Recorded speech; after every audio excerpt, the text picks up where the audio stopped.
ಮಗು ಪ್ಲಾನ್ ಮಾಡ್ತಾ ಇದ್ದೀವಿ, ಬಟ್ ನಮ್ಗೆ ಪ್ರೆಗ್ನೆನ್ಸಿ ಬರ್ತಾ ಇಲ್ಲ. ಫರ್ಟಿಲಿಟಿ ಡಾಕ್ಟರ್ ಹತ್ರ ಹೋಗಿದ್ರೆ ಅವ್ರು ಪಕ್ಕಾ IVF ಹೇಳ್ತಾರೆ. ಇದು ಕರೆಕ್ಟಾ?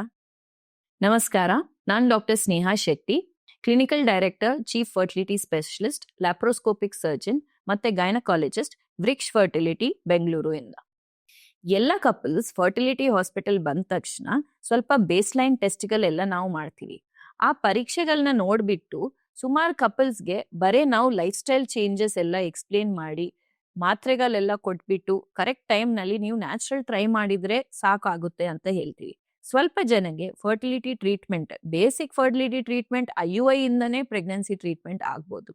ಸ್ವಲ್ಪ ಜನಗೆ ನಾವು IVF ಟ್ರೀಟ್ಮೆಂಟ್ ಅಂತ ಹೇಳ್ತೀವಿ. ಯಾರಿಗೆ ಆತರ IVF ಅಂತ ಹೇಳ್ತೀವಿ, ಅಕಸ್ಮಾತ್ ನಿಮ್ದು 2 ಫೆಲೋಪಿಯನ್ ಟ್ಯೂಬ್ಸ್ ಬ್ಲಾಕ್ ಇದೆ ಅಂದ್ರೆ, ಎಗ್ ಕ್ವಾಲಿಟಿ, ಎಗ್ ಕ್ವಾಂಟಿಟಿ ಸಂಖ್ಯೆ ತುಂಬಾ ಕಡಿಮೆ ಇದೆ ಅಂದ್ರೆ, ಇಲ್ಲ ಏನಾದ್ರು ಮೇಜರ್ ಗ್ರೇಡ್ 3, ಗ್ರೇಡ್ 4 ಎಂಡೋಮೆಟ್ರಿಯೋಸಿಸ್ ಸಮಸ್ಯೆ ಇದೆ ಅಂತ ಡಯಾಗ್ನೋಸ್ ಆಗಿದೆ ಅಂದ್ರೆ, ಇಲ್ಲ ಹಸ್ಬೆಂಡ್ ಸೈಡ್ ಇಂದ ಕಣ ತುಂಬಾ ಕಡಿಮೆ ಇದೆ ಅಂದ್ರೆ, ಅವ್ರಿಗೆ ನಾವು ಡೈರೆಕ್ಟ್ ಆಗಿ IVF ಮಾಡಿಸ್ಕೊಂಡಿದ್ರೆ ಒಳ್ಳೇದಂತ ಸಜೆಸ್ಟ್ ಮಾಡ್ತೀವಿ.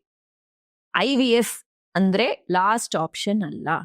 IVF is the right option if required. ಅಂದ್ರೆ ಬೇಕಿತ್ತವಾಗ ಕರೆಕ್ಟ್ ಆಗಿ ಮಾಡಿದ್ರೆ ಅದು ನಿಮಗೆ ಕರೆಕ್ಟ್ ಆಪ್ಷನ್ ಅನ್ನೋದು ಆಗುತ್ತೆ.